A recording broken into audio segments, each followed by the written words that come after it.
Բարև ձեզ սիրելի հետևորդներ, այսօրվա մեր թողարկումը նվիրված է լինելու ապագա ռադիոլոգներին, ճառագայթային ախտորոշման ամբիոնի ուսանողներին եւ մենք այսօր մեր փորձով կուզենանք կիսվել ձեզ հետ եւ ինչ որ մի լծակներ ձեզ ասենք, թե ոնց դուք կարող եք մասնակցել տարբեր միջազգային ծրագրերին, ոնց դուք կարող եք ավելի շատ զարգանալ, ավելի շատ առաջ գնալ ձեր մասնագիտական ոլորտում։ Այսօր մենք զրույցը տանելու ենք Բժշկուհի Շուշանիկի եւ Բժշկուհի Անիի հետ։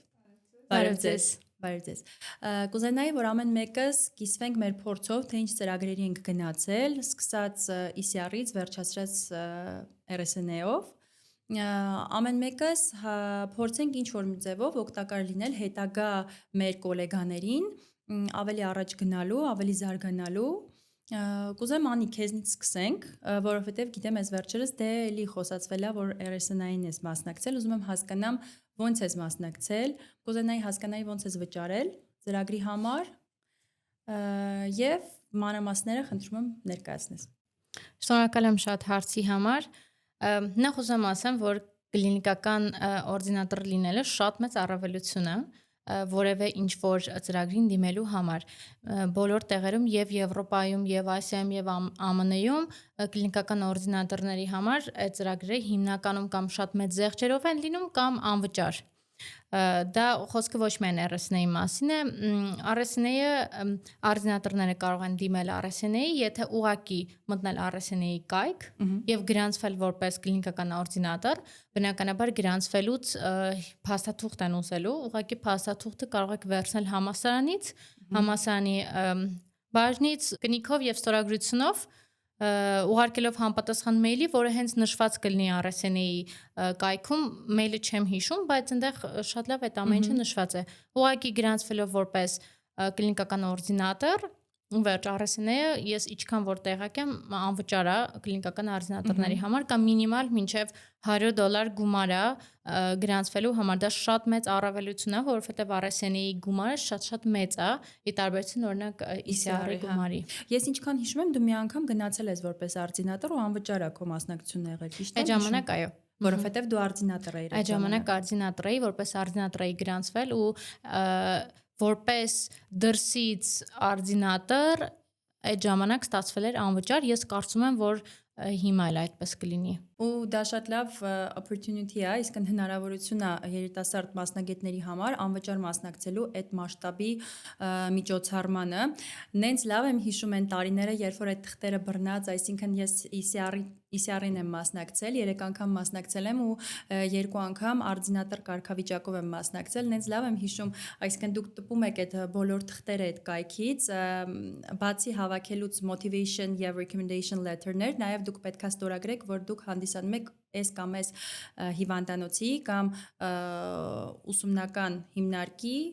օրդինատոր։ Գառնիկ Արայչը միշտ ստորագրում էր այդ թղթերը, որ դու trainee, member in training, էլի եկել եք, որ ես ու Շուշանիկը սենց 2 թղթով մտնում էինք եւ ու շատ լավ եմ հիշում էլի իր կաբինետը, որ հարկում է տեղակայված, այսինքն քարտուղարուհուց միշտ դու պետքա թույլատվություն խնդրեիր Գառնիկ Արայչի մոտ մոտենալու համար։ Մի խոսքով շատ հետաքրքիր ուսանողական կյանք ենք ունեցել եւ մենք մեր նախորդ թողարկումների ժամանակ Անին հատկապես նշում էր, որ դուք պետք է ակտիվ լինեք, ակտիվ օրդինատոր լինեք, մնաք մինչեւ վերջ, շուտ մի դուրս եկեք։ Ես ինչքան հիշում եմ, դու ասում էիր, որ ռենտգեն հետազոտության ժամանակ ձեքո ռենտգենի ուսուցչուհին շատ լավն է եղել եւ մինչեւ վերջ թողելա, որ մնաս պատասխանները գրես, այո, ես էլ շատ մեծ սիրով եւ հարգանքով կուզենամ հիշել մեր ռենտգենի բժիշկներին, այո, Գզոյան Նունեին եւ Գալստյան Գայանեին, այո, մինչև վերջ, այո, Գայանե Արմենակովնան մինչև վերջ անգամ ամառը մեր ցիկլը վերջացել էր, Գայանե Արմենակովնան մեզ հնարավորություն էր տալիս գալ իրար հետ նստել ամառային արձակուրդների ժամանակ, ռենտգեն հետազոտություն են նայել, վերցանել, անգամ ինքն էր հորդորում մեզ, որ նստեք, գրեք, երեխեք, իմացեք, թե ոնց է սա Չմոռանանք Հասմիկ Ռուբենովն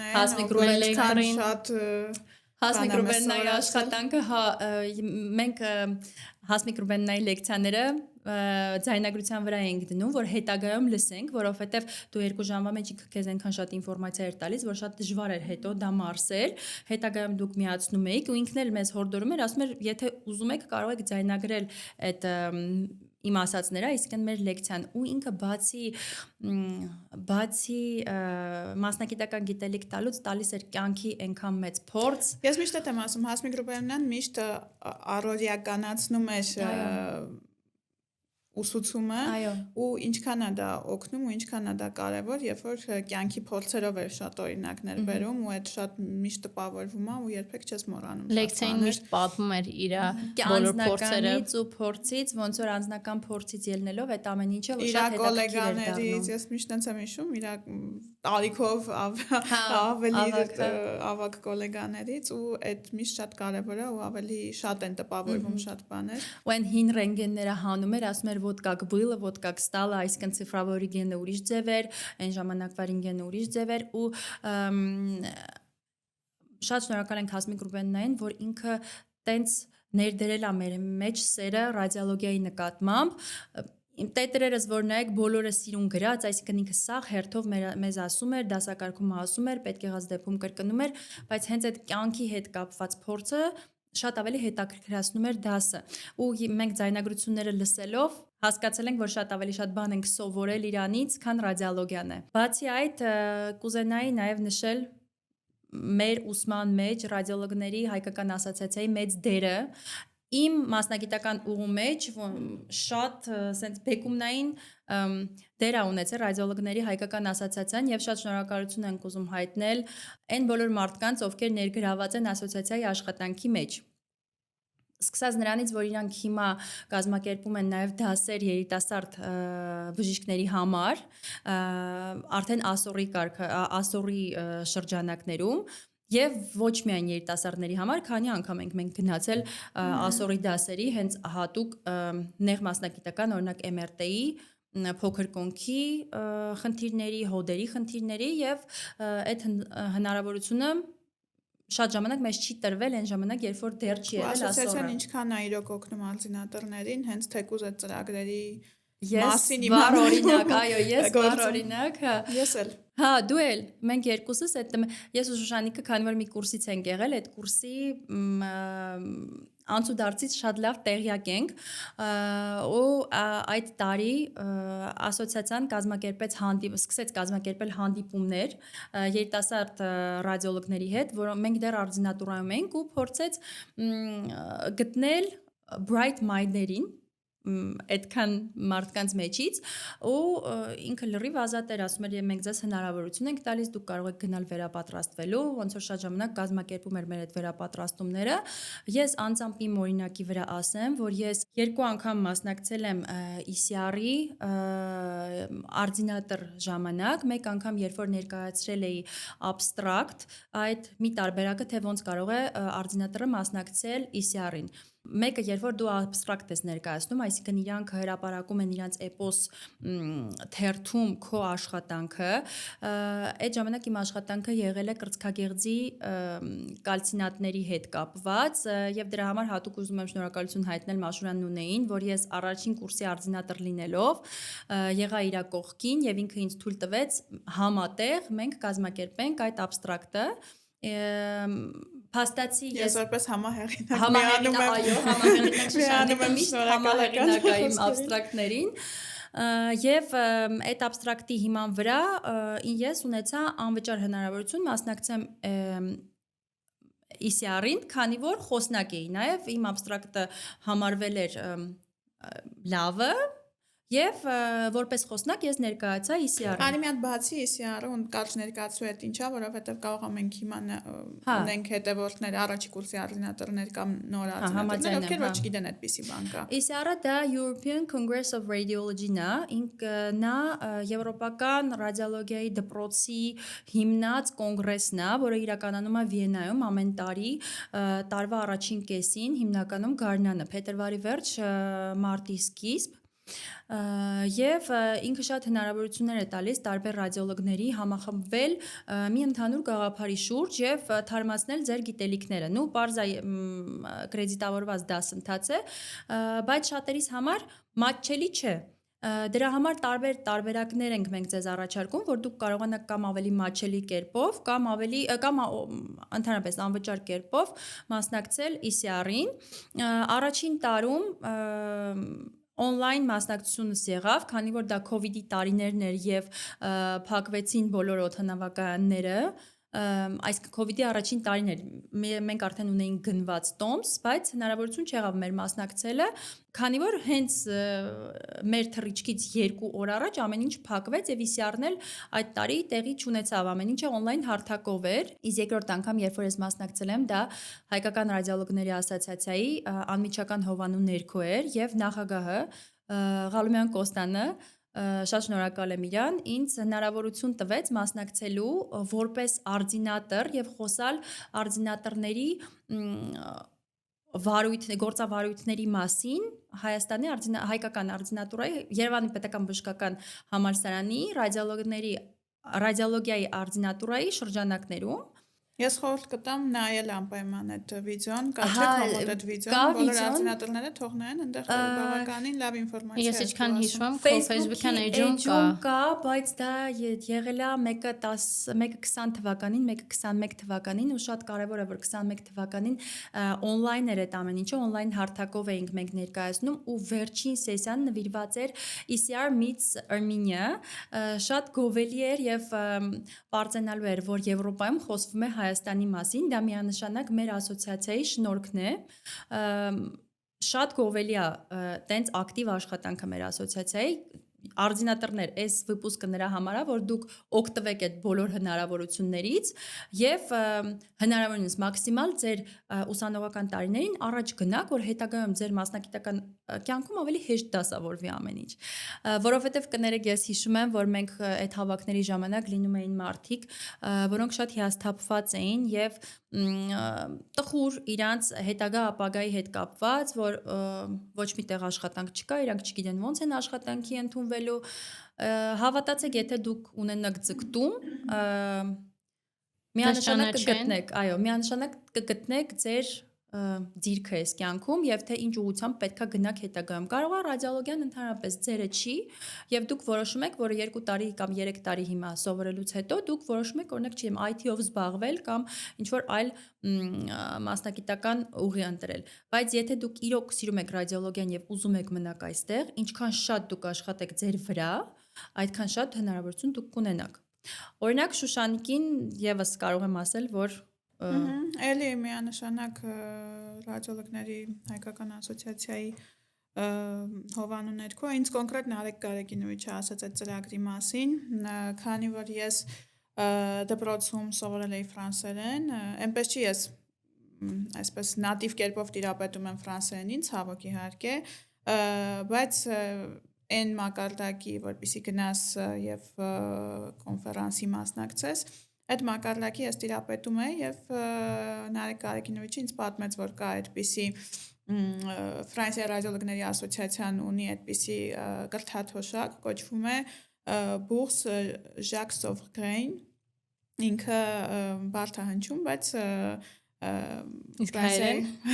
Jacques Sauvergrain-ի կրթաթոշակ է կոչվում Ֆրանսիայի ռադիոլոգների ասոցիացիայում, իդեպ կարող են բոլորը բաժանորդագրվել, եթե այնպիսի արձինատորներ ունենք հետևորդներ, ովքեր որ թեկուզ փոքր մակարդակի գիտեն ֆրանսերեն, անպայման թող բաժանորդագրվեն եւ այդ կրթաթոշակը ամեն տարի լինում է, էլի երիտասարդ ռադիոլոգների համար, ինչ որ մեծ քայլեր անել դրա համար պետք չեն, որոշակի փաստաթղթեր են պետք ուղարկել, էլի standard recommendation letter-ը, motivation letter-ը, ֆրանսերենի իմացության մասին թուղթ եւ ես հենց Փարիզում մասնակցեցի Ֆրանսիայի ռադիոլոգների ասոցիացիայի գիտաժողովին, մեծ գիտաժողով էր 7 օրյա, բացի այդ շփվեցի այնտեղի ռադիոլոգների հետ, կլինիցիստների հետ, եղա 2 կլինիկայում, այդ բան չնեմ ասելու 7 օրը այդքան մեծ ժամանակ չի, բայց բավականին բաներ սովորեցի, քաղեցի, ինչպես նաև մենակ այն որ շփում ունեցա հենց Փարիզի ռադիոլոգների հետ, այդ շատ մեծ Փորձ է կյանքի։ միանշանակ, այնպես որ բոլոր այն արտինատորները, ովքեր որ թեկուզ մի փոքր սովորել են կամ սովորում են ֆրանսերեն լեզու, թող դա նկատի ունենան եւ շատ հեշտ է ընդհանրապես Ֆրանսիայի ռադիոլոգների ասոցիացիայի օֆիցիալ էջում բաժանորդագրվեն ու մնացածը արդեն իրանց բարձ կլինի, այդ կրթաթոշակը ամեն տարի լինում է։ MRT ոդքասթի գործընկերն է MRT Կլինիկը։ 3 տեսլահզոր MRT սարք, փորձառու բժիշկ ռադիոլոգներ, պատասխանները տրամադրվում են ընդամենը 1-2 օրում։ Մեզ մոտ ամենամատչելի արժեքն է, գործում է առողջության համընդհանուր ապահովագրություն, ինչպես նաև անհատական ապահովագրություն։ Ձեր MRT-ն MRT Կլինիկում։ Անպայման ուզում եմ Անի դու ներկայացնես abstract-ի դիմելու ձևը, այսինքն ոնց գրել ճիշտ abstract, որ էպոսում Անի շատ լավ abstract-ի մասնագետ է, ու շատ լավ abstract-ներ է գրում։ Եկեք գովանքել։ Եթե խոսքը գնում է Եվրոպայի ասոցիացիայի ռադիոլոգների ասոցիացիայի abstract-ների մասին, տեսեք շատ կարևոր է որ կարդալ առաջերտին ինչ ձևի abstract են ուզում։ Օրինակ Եվրոպայի ռադիոլոգների ասոցիացիան case report, այսինքն ուղղակի case-ի ներկայացում չի ընդունում։ Ավելի շատ ընդունում են գիտահետազոտական կամ գիտական abstract-ներ, բայց դա չի նշանակում որ պետքա 2 տարի ինչ որ գիտական աշխատանք անեք ու դրա հիման վրա abstract գրեք։ Ուղղակի կարա լինի literature review, այսինքն ուղղակի գրականության review-ն կարող եք abstract ներկայացնել կամ օրինակ ինչ որ հետաքրքիր անատոմիական առանձնահատկություն ինչ որ շրջանի, որը ներկայացնենք որպես առանձնահատկություն ռադիոլոգիայի մեջ ու նկարներով սիրուն կարելի է այդ ամեն ինչը սարքել մոտ 280 բառի սահմաններում ու շատ կարևոր մի խորհուրդ էլ եթե որևէ թեմայով ուզում եք abstract սարքել, ուղղակի մի հատ այցելեք էպոսի կայքը, տեսեք այդ տվյալ թեմայով ինչքան գրած abstract կա, որովհետև եթե տվյալ թեմայով շատ եղավ abstract-ները գրված, հավանականությունը որ կընդունեն քիչ է, որովհետև նորություն չի դա լինի։ Այդ դեպքում ավելի լավ է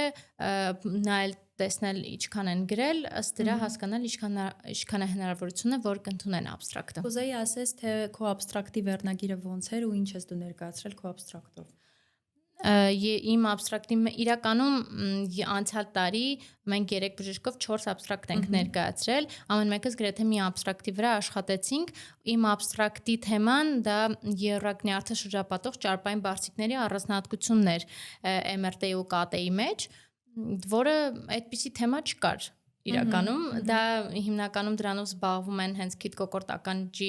ռադիոլոգները, այդ շրջանի այսքան պարանոցի փափուկ հյուսվածքի ռադիոլոգները շատ հետաքրքիր էր ու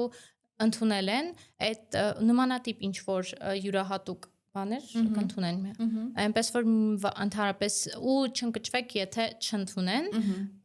իմը չեն ընդունել առաջին անգամ, որովհետև case report են որպես ընդունել։ Նորմալ է, չեն ընդունում, պատճառն իմացեք, կարող եք հարցնել, մեյլ անել, թե ինչի չեն ընդունել, իրանք բացատրությունը տալիս են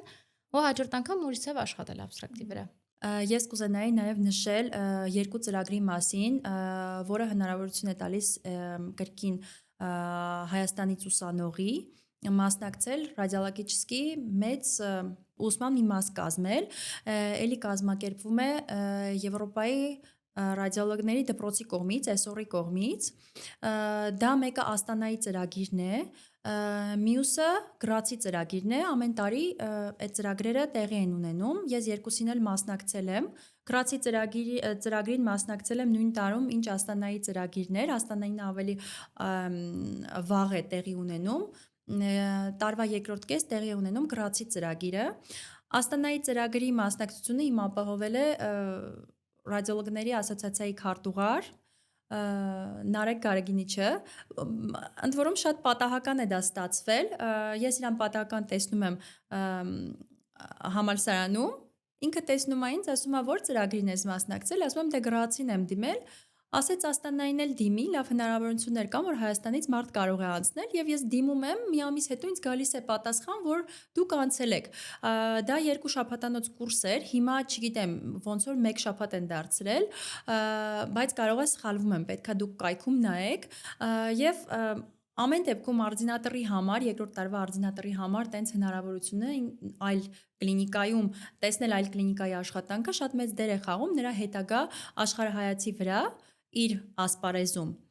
Իսկ այն ինչ վերաբերում է գրացին ես դիմեցի եւ ուղակի CV-ի եւ motivation letter-ի, նաեւ recommendation letter-ի հիման վրա շատ պատական կերպով եւ զարմանալի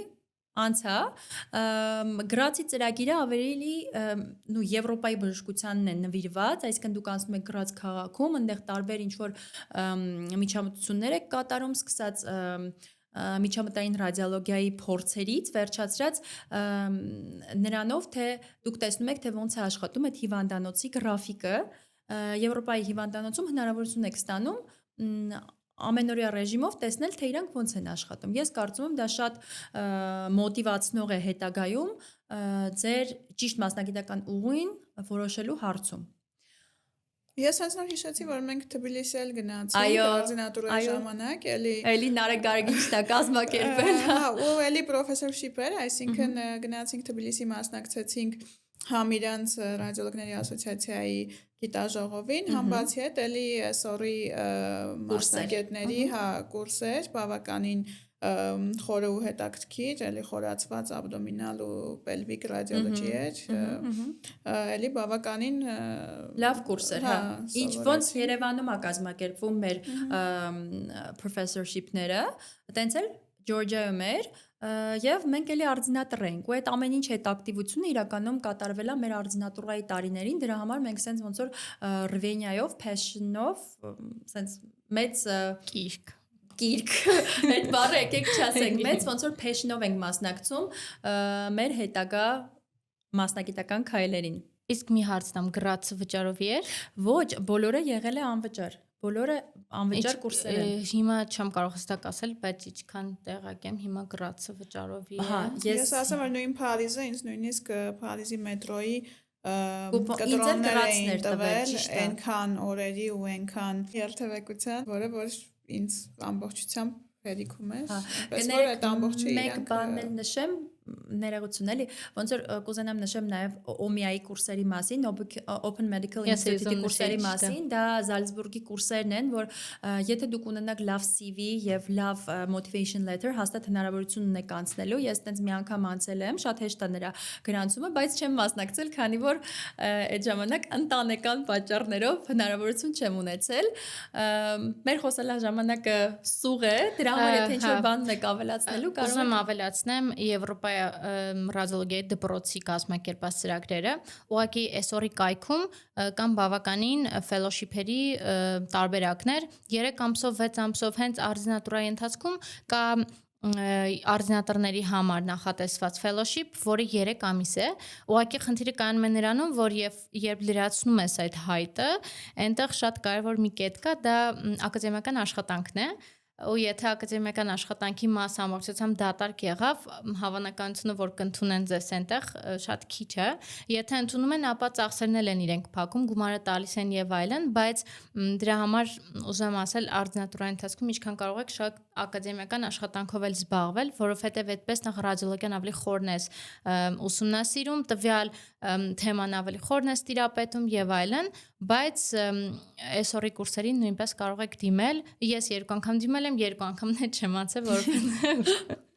շունեի ակադեմիական ոչ մի կատարած աշխատանք այդ ընթացքում, հետո արդեն արձինատուրայի վերջում գիտակցեցի թե ինչքան կարևոր է, քանի որ եթե նայենք աշխարհի տարբեր երկրներից դիմում են այդ նույն ծրագրին, որին որ մենք ենք դիմում, ես որ նայում եմ այն մարդիկ, ովքեր որ անցել են, ինչքան ունեն հոդված տպած, абստրակտ տպած ու հասկանում ես, որ այդ մարդկանց կողքին ոնց որ մրցակցությունը շատ վատ է։ Մի բան էլ ավելացնեմ, հեսա մեր մասնագետները ինձ կսպանեն, բայց մի բան եմ ուզում ավելացնեմ, անպայման չի դուք մենակ մասնակցեք այդ abstract-ի հեղինակ որպես մենակ չեք կարող անպայման չի որ մենակ լինեք հեղինակ abstract-ի դուք կարող եք լինել համահեղինակ, այսինքն դուք կարող եք մի բաժնով 4-ով մասնակցել մի abstract-ի գրման վրա եւ մեկը լինի գլխավոր հեղինակ եւ մյուսը համահեղինակ։ Մի մտածեք, որ անպայման դուք Այս պետք է ամենը ասում եմ, որ դուք մտածեք։ կարող եք ուղղակի էջերում, սայթերում տեսնեք ու անցնեք, բայց մենք երեքս էլ փաստացի մասնակցել ենք, արել ենք մեծ հնարավորություններ այդ ամեն ինչ տալիս, այնպես որ մի ուղղակի թերթեք եւ մտածեք, որ չեք անցնելու, փորձեք անպայման գրեք, ուղարկեք Եվ հաջորդ կարևոր բանն էլ նշեմ, որ եթե ոչ մի այս տարբերակներից ոչ մեկ չի աշխատում, կարելի է ուղղակի ինչ որ հիվանդանոցներ գտնել ու հիվանդանոցի կայքեջերում սովորաբար լինում է նրանց վերապատրաստման վերաբերյալ բաժին, փորձել այդ բաժինը ուսումնասիրել եւ ինչ որ մարդկանց մեյլ անել, տեսնել հնարավոր է այդպես անել թե չէ։ Դա նույնպես տարբերակ է, ուղիղ այսինքն հիվանդանոցին գրել։ Նույն ICR-ը այնքան արագ հետադարձ կապ ունի, ես հավաստագրման հետ կապված ուզում էի իմ ICR-ի